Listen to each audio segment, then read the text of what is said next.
Good morning, Mark Soderberg with ADM Investor Services with a quick recap of today's USDA production and WASDE reports. Biggest surprise to me in corn, again, came on the acreage side. We did see USDA raise the harvested acreage figure another 1.35 million acres to just over 90 million. They did lower the yield as expected. It was down 2.1 to 186.7, still a record high. However, production, given the lower yield but higher acres, was up 72 million bushels to 16,814 million, and that was about 300 million above expectations. On the demand side of the ledger, old crop ending stocks rose 20 million bushels to 1.325. That was just slightly above the average trade guess. We saw usage for ethanol fall 35 million bushels. However, exports were up 10 and imports were down 5. On the new crop, taking in the slightly higher carry-in stocks from last year and the higher production, ending stocks were very little changed at 2.110 billion bushels. That was up 7 million from last month. Biggest change, only change on the demand side, we saw exports up another 100 million bushels. Globally, 2025-26 ending stocks coming in at 281.4. That was in line with expectations.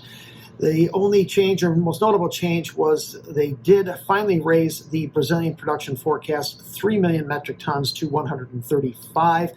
Much of that, however, was absorbed through higher domestic usage, through feed usage, and for ethanol production. Corn market seems to be taking all this in stride. Really, right now we're up 0.5 cent after initially breaking 2 or 3 cents. On soybeans, trade there, we're up 3 to 4 cents at the moment. Production came in at 4.301 billion bushels. That was up 9 million and about 30 million above the average trade guess. Yield was cut from 53.6 to 53.5, so a very modest reduction there. Here too, we did see acres up about 209,000 from last month, so a little bit of an increase after a big slash in August.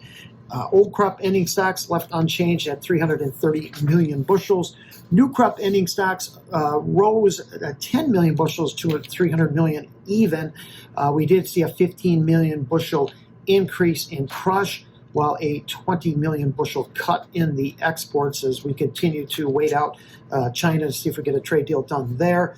On the global side, world ending stocks for 25-26 at 124 million metric tons. That was on the low end of the range of expectations.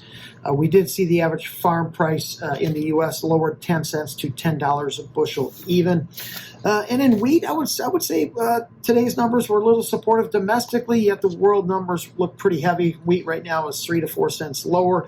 The USDA did cut the old crop, or the U.S. ending stocks, 25 million bushels to 844. This is a direct result of exports up 25 million bushels.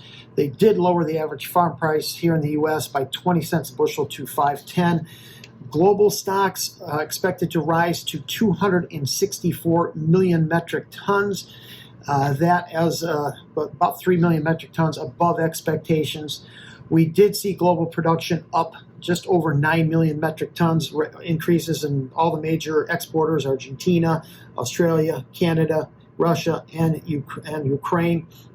About half of that increase in global supply was absorbed through higher demand. So back to trading, what we were ahead of the report. Finishing weather here in the U.S. is not particularly good. Hot, dry conditions in the eastern belt, and waiting to see if we get a trade deal done with China, waiting to see if the Trump administration is able to get these exempted biofuel through reallocation to these larger oil refineries.